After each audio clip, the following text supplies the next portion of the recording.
we have been live with the pit wall down at Red Bull. So thank you to Laurent for saying yes, and we'll talk to him in a little while. So Oscar Piastri, early pace setter. Lando Norris then with a lovely slipstream all the way up to the finish line, went ahead of him. Verstappen then second fastest, George Russell setting the pace. The top four in the championship occupying the top four spots currently. Here's Franco Colapinto. We'll talk about him in a couple of moments after Ted. Thank you, Crofty. Down at Red Bull Racing, where the easy change is just to take the nose and the front wing off and put a new one on. That's exactly what they're doing. They had a new one ready. That's all fine. What they really need to find out is whether that front left suspension is all okay. Track rods, wishbones, push rods, everything else. And whether the car is ready to go out again. Actually having a little check from the FIA's technical delegate, Joe Bowers, just coming down to check that everything is all right. They've taken the nose off, and they'll know in about a minute and a half whether Yuki is all right to go out again. Then they can figure out why it was actually that he went off, Crofty, and what it looked like, whether it was just one of those things or something inherent in the setup they need changing. Lando Norris goes fastest by 6/100ths of a second from George Russell. You might want to ride on board with Lando Norris during this session. If you do, you are free to do so. We've got all the 20 on boards and the team radio too. This is Alex Albon and the newly liveried Williams for this weekend. There's your QR code. Use that to get onto the Sky Sports app. You need your Sky Sports login as well. Unless, of course, you're watching on Sky Stream, Sky Q, Sky Glass, or Now, where you can use the interactive button on your remote control. It is one of the best ways to watch a Formula One car. The second best way to watch a Formula One car is standing trackside, which is where Martin Brundle is now. Good afternoon, mate. Hello, Crofty, everybody. Yes, I am at the CNRS turns 1 and 2, as we see Kimi Antonelli coming through there in the Mercedes. It doesn't look glorious. Also, right underneath me is the pit exit, the very long pit exit that goes all the way around the inside of turn 3 and exits finally down on the back straight. Max Verstappen using all of the curb, all of the racetrack. When the cars came out, they came down this pit lane very sedately, actually, sort of jockeying for position a little bit. About 30 seconds later, Max Verstappen came through here doing 100 miles an hour underneath my feet, just absolutely going for it. Well, one thing that stands out, well, the Williams livery jumps out of the racetrack nicely when we see one of those coming through, their livery for the weekend. Is just how quickly everybody's got on it, just pushing like mad through here, right from the get-go, all on the hard compound tyres. Second thing that stands out is as soon as they've done a lap, they coast through here at 10% speed to cool their tyres, even on those harder compound white mark tyres. So it seems as if they're really heating the tyres up through the lap and then really wanting to dump a lot of temperature out of them.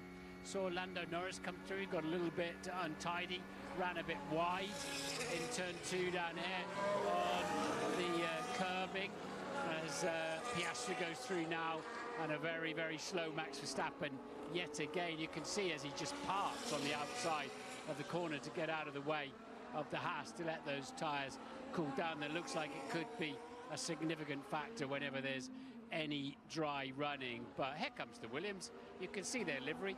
It was sliding pretty sideways at the top of the hill there under pressure, and Lando Norris streaming through. He hasn't made that mistake twice. He did it first time through, and then he's been neat and tidy ever since. And the glorious Aston Martin heads off into the countryside, and I'll hand back to you. Thanks ever so much. Martin, back with you in a little while as Lewis Hamilton goes 5th fastest. Oscar Piastri on board with him now, has gone quickest overall through the middle sector.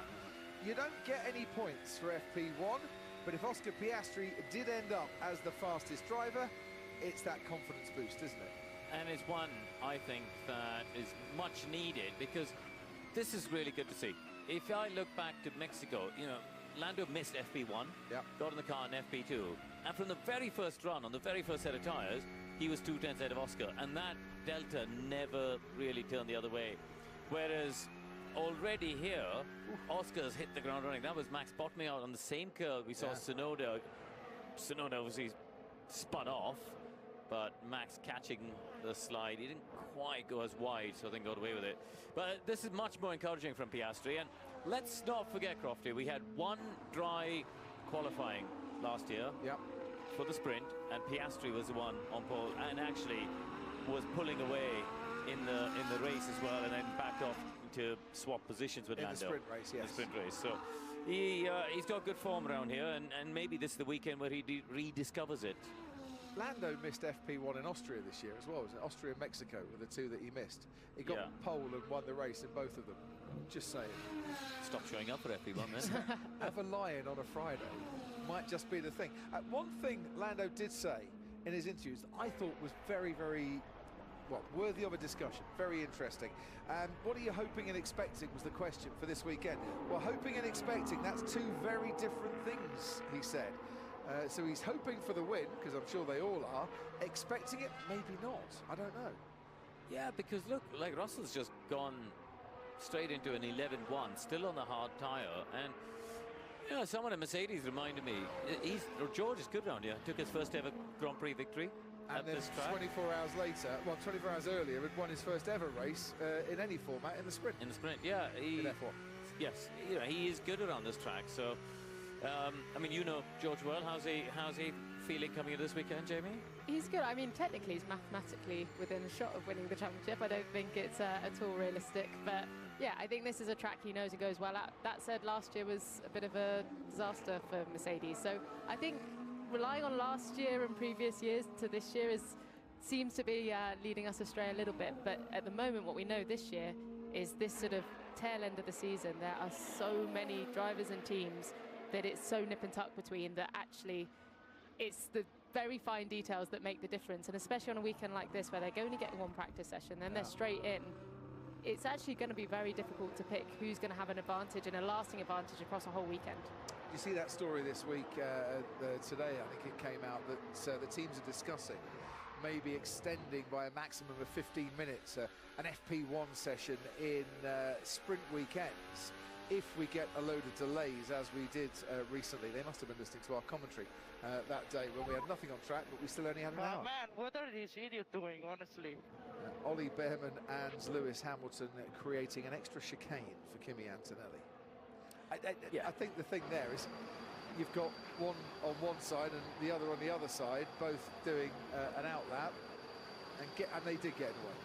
Yeah, and ultimately the one on the racing line, i.e. Behrman, was more at fault, I would say, in that one, because how many times have we used the don't dawdle in front of the Croft of the airport analogy?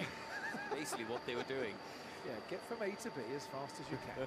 No need to admire the scenery. And if you're dawdling, get off the path of the Croft. Right, who's dawdling and who's not? Look at this. McLaren and Red Bull, Bahrain to Mexico, level in terms of car development, nothing to separate them. Mercedes improving, Ferrari improving, Williams improving, Racing Bulls and Alpine lagging behind somewhat. Pierre Gasly saying yesterday, we are concentrating on 2026. We've taken decisions tactically that mean we are not competitive this year, but I see a lot of excitement for next year. So hopefully it will pay off for them in the long run. Aston Martin improving of late because they were lagging very much behind as well. That is your car performance. McLaren and Red Bull, it's up to the drivers then, isn't it? There's no difference between the two cars, and Ted's down in the pit lane. So is that since Bahrain? Yes. It's a long time ago. Does that take into account the massive lull that Red Bull had and that they came back from? Yes. Right. One day I'll understand that graphic, Crofty. Yeah. Today is not the day. Today's not the day. No, let me tell you what's happening down here. Firstly, Yuki Tsunoda's had his car worked on the rear suspension. So he does feel it's been in the garage for about 8 or 9 minutes now. So this is practice time that's ebbing away from Yuki Tsunoda, and it remains to be seen whether that will have an effect on his sprint qualifying. But watch out for the brakes on the McLaren. Lando Norris came in after a run, and there was a huge plume of smoke coming out from his front brakes. They had to actually take off the front tyres and cool down those front brakes before they wheeled Lando back into the garage. Oscar's just coming in now. Looks like he's managed to keep his cool down his brakes on the in-lap. So, yeah, watch out for brake temperature later on in the day. And this at a track where braking energy level is the lowest of the season. 2.11 megajoules. Jamie Chadwick looks at me there going, how the heck did you know that? I'm not surprised by your knowledge at all. I'm surprised a little bit by the fact, I guess it's because the top speeds aren't quite as high here as well into big stops as other tracks. Yeah, but I think here there's a big stop coming into the pit entry, and they've got quite a high speed by that stage. When they come out of Junsao, turn 12, and you climb uphill, but you've got quite a bit of speed going, then you have to jump on the anchors to stop for the pit entry. That is beautiful Portuguese. Well, I said to Jamie yesterday, as I took Jamie on the track yesterday, I said to her, you know, this is a track where the Croft will wheel out his Portuguese pronunciations, and you're going to have to get on board here. From Junsao, ladies and gentlemen, to Lourinhã, Pinheirinho, and all corners in between, we will try and pronounce the Portuguese names as correctly as we possibly can. What I can tell you after 20 minutes is that George Russell has hit the ground running. 1:11.1 for him, and his Mercedes is the fastest time so far, just under 0.2 quicker than Max Verstappen.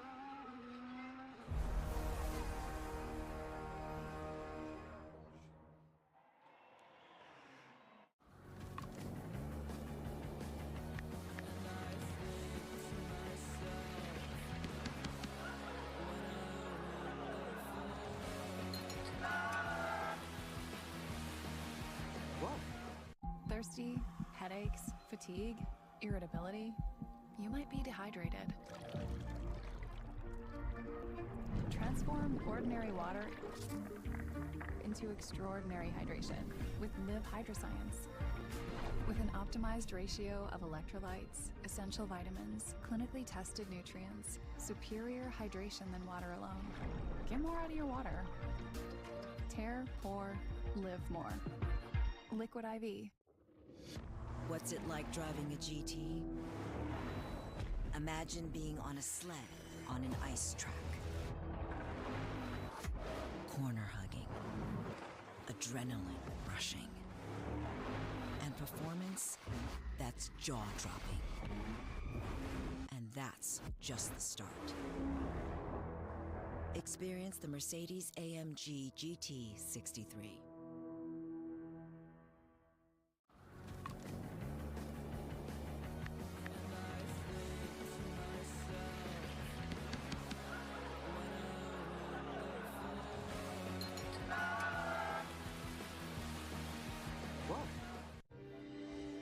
Tension is there, you can feel it's the playoffs. What a strike! I want a Sunday kind of love. The NWSL Playoffs quarterfinals, Sunday on ABC. This is star power from the jump. Now basketball is my favorite sport. The way to dribble up and down the court. That's smooth. Are you not entertained? Around the world.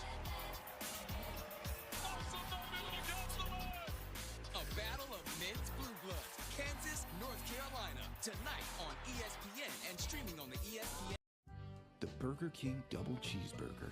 A quarter pound of beef patties, flame grilled with 2 slices of melty cheese. It's love at first bite.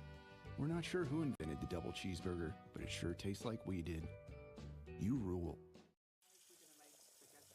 It's only the secret ingredient.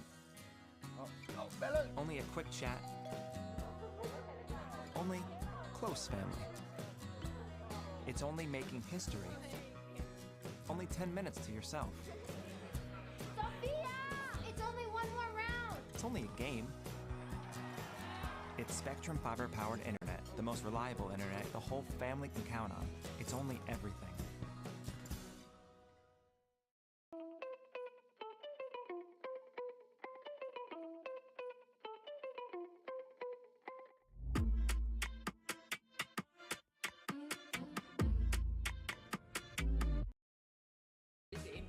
Out of 10 flavor. Control of the American Conference at stake. Let's go! Tulane. They are living dangerously. Memphis. The Tigers have set the tone. Playoff hopes on the line. Tonight on ESPN.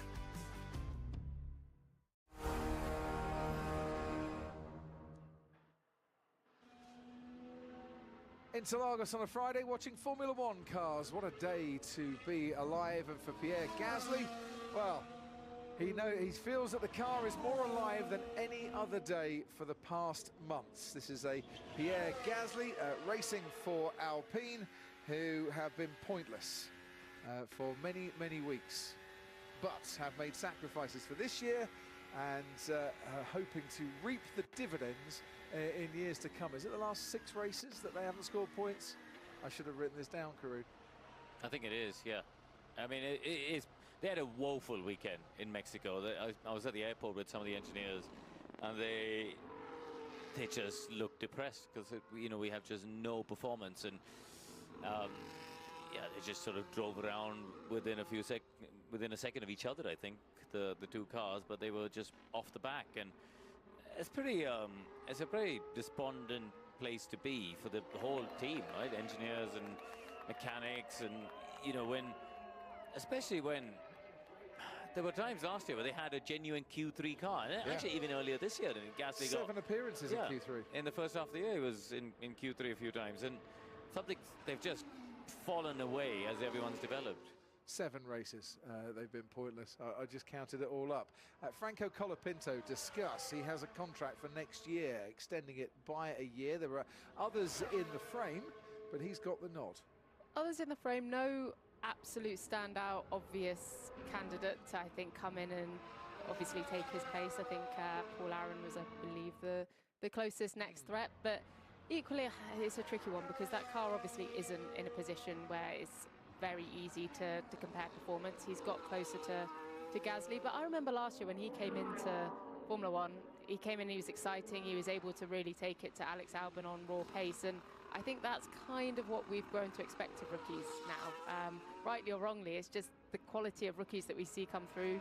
Gabby Bortoletto, Isaac Hadjar, we want them to come in and straight away be there. So for Franco to take a little bit of time this year, had a few crashes, it's not been a season that he wants. I think his performances have improved in the last 3 or 4 races, but not to the extent that he's scoring points. And I go back to that test where Paul Aaron, a private test they did in an old car, and Paul Aaron was allegedly quicker than Franco Colapinto. Why didn't you just put the fastest man in, Karun? Because Formula One's not that simple. Oh, I wish it was. So does Paul Aaron. Yes. But there's various commercial layers to it. There's a bigger picture. Flavio Briatore looking at the big picture of the team. Feels there's obviously, you can see, look at the yellow stripe on the back of the engine cover. There's clearly some strong Argentinian support coming into that team. And next year, maybe he just wanted to also carry on with the existing driver lineup, right? They've got new powertrain, there's a lot of change. They've lost a lot of technical people, it has to be said, at Enstone. Yep. A lot of them got a Cadillac, actually. Graham Loudon was explaining to me how many people have actually moved from Enstone to the Cadillac team that's starting up. So there's a lot of rebuilding to be done there, and maybe just wanted a bit of stability in the driver lineup. I think he's got greater potential than he's shown as well. I think that environment is tough. You're fighting for your seat constantly. Obviously, the car isn't where they need to be.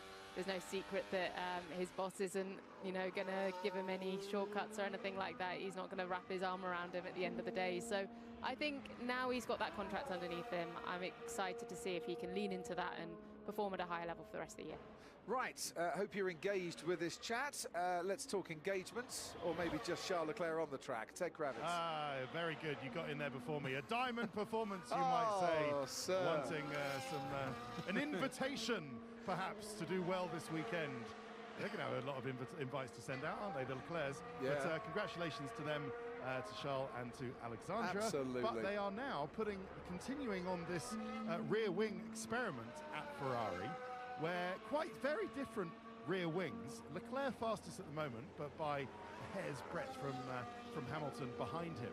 But now they're putting the aero paint on the back of that rear wing. They just had the old bin liners out to make sure that the aero paint, I think you can see there on the rear wing end plate, doesn't get to any other parts, and they only need to put it on the right-hand side of it. So the end plate, the rear wing, the diffuser as well. So they need to understand where the air is going around this slightly higher downforce rear wing that Leclerc is running in comparison to Lewis Hamilton. You would have thought, Jamie, Karun, around here, Crofty, from experience, if you run high downforce, you do tend to get vulnerable, don't you, on both those straights?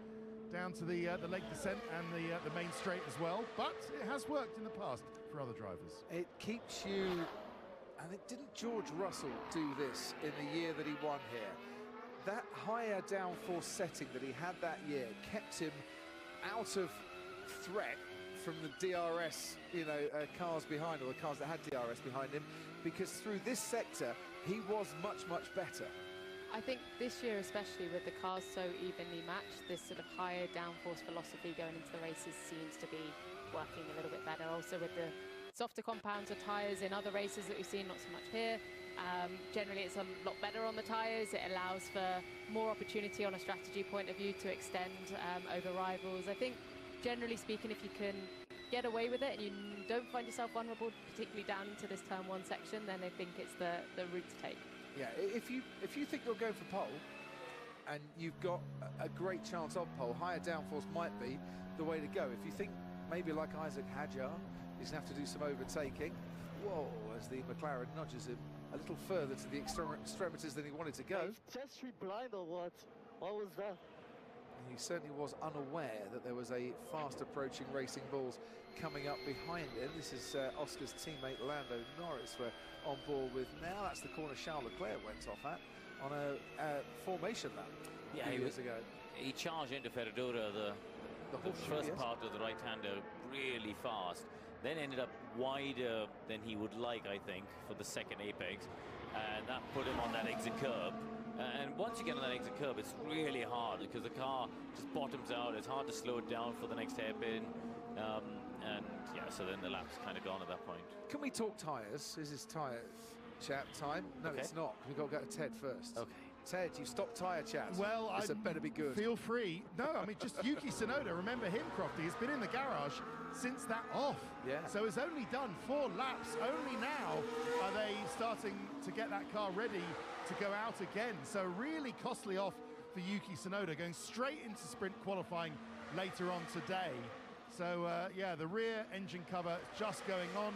There have been changes at the back, new front wing, and only 4 laps when other drivers have done, what, 16, 17, 18? 18, 19 is the highest. Kimi Antonelli. Thank you, Ted. Tyre chat. Can't avoid it. Not this week. C2, C3, C4. Last year, it was one step softer than that, and we didn't run, as I said earlier, the tyres, dry tyres in the race. But Pirelli have still gone back to the harder compounds, even though the compound construction is a bit stiffer this year, and the tyres seem to be a bit more durable. Would anyone in this commentary box like to tell me why we have to go back to harder compound tyres for this race when we're trying to promote a 2-stop strategy? Makes absolutely no sense to me. I don't get it. And I have to be honest, I asked 3 engineers from 3 different teams if they had any logic or theory, all of whom replied with similar answers around it's either a bit of a lottery or lucky dip, or we're not entirely sure of the logic here. So, yeah, no idea. Not sure on the logic if it's like conditions like right now, but where it will make it trickier is if we do have difficult conditions and some rain and that kind of crossover drying period, and you reach for the softest compounded tyre to go onto, and it's not there. That's, I think, where it could be a little bit more difficult. But once again at turn 4, this time even before he got on the curb, Max Verstappen. Martin Brundle is down at Decido del Lago. You saw that live with your own eyes, Martin. I did indeed, but yeah, Max has been arriving here and just attacking this corner, as they all have. I mean, this is extraordinary, and here it comes again. And they're downshifting as there's so little braking here. Minimum speed just under 100 miles an hour, just over 150 kilometers per hour. And there's so little time. It's an uphill braking zone, actually. Never looks like it on the TV. Then they just sweep into the corner, but there's so little slowing zone. They're still downshifting as they head towards the apex. I think that's what caught Max out a little bit. They're really a wonderful place to see just how grippy, how fast a Formula One car is, and just how much commitment the drivers have through what is a 90-degree left-hand corner, for goodness sake, and they're just steaming in it. Great atmosphere down there. Up in the grandstands, Torcida Piso Fundo Brazil, which means going all out for stamping, literally stamping for Brazilian motorsport. They're on it. Next door, a massive Gabriel Bortoleto flag went up a little while ago. That's got in now.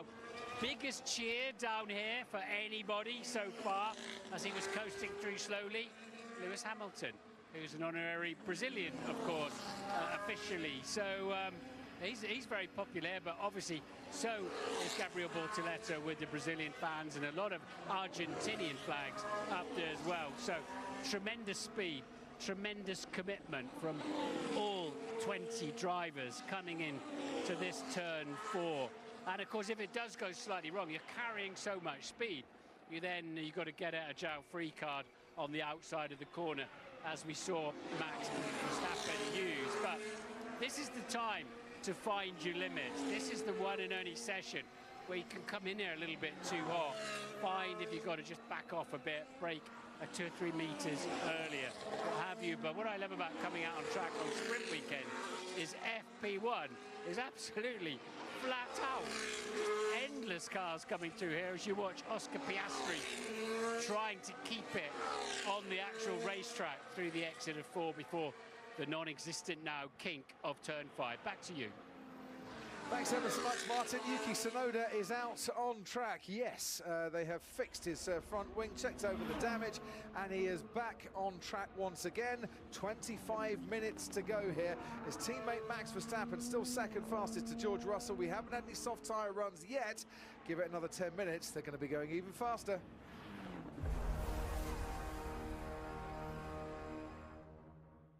And with that Thirsty, headaches, fatigue, irritability, you might be dehydrated. Transform ordinary water into extraordinary hydration with Niv Hydroscience. With an optimized ratio of electrolytes, essential vitamins, clinically tested nutrients, superior hydration than water alone. Get more out of your water. Tear, pour, live more. Liquid IV. Oh, no, I can't. Poor dear.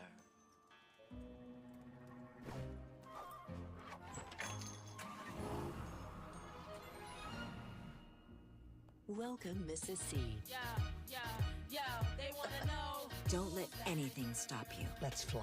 The Mercedes-Benz Holiday Love Celebration has the very latest in style, safety, and tech. I see trees of green, red roses too.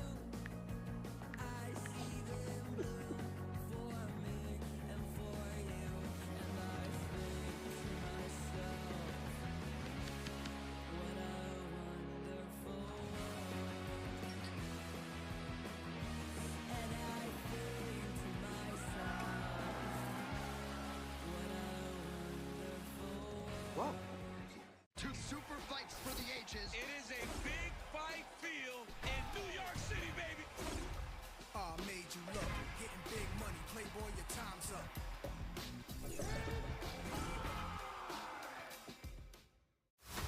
Predator Badlands, now playing, rated PG-13. Feel that? Monday night heat from the frozen tundra.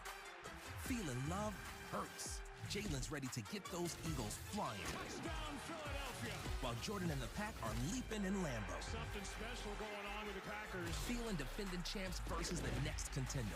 Feeling playoff-like atmosphere. Feeling all the feels for a high-impact NFC showdown. Eagles-Packers, Monday at 8 on ABC and ESPN. Also streaming on the all-new ESPN app.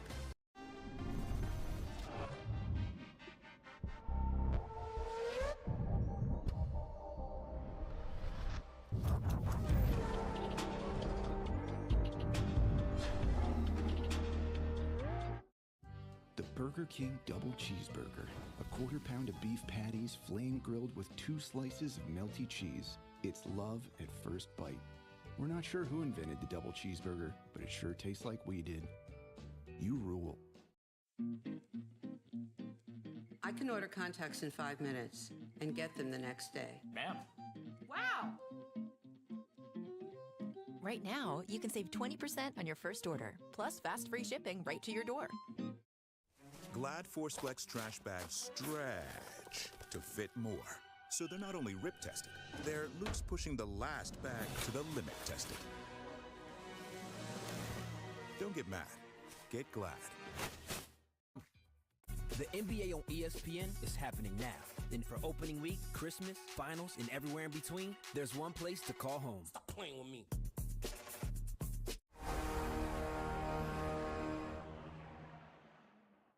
So here in Interlagos, hard tyre running for the majority of the field. This is Max Verstappen at Tecido del Lago, where Yuki Tsunoda went off early and had his accidents. And Max also got a little snap and got on the curb himself earlier in this session. Meanwhile, as he came back on, there's George Russell, fastest man on track currently, about to overtake him. Ooh, or is he? Max Verstappen not about to concede any track space or position to George. That had been noted by race control. The stewards have decided no further investigation. We can, if you wish, talk about stewards, stewarding decisions, Mexico, and Lewis Hamilton's comments that there's a lack of clarity that come from the stewards, or from the FIA, he said, on their decisions, which is a little harsh given the lengthy documents that gets issued. I tell you what, we'll talk about that in a couple of moments. Let's go down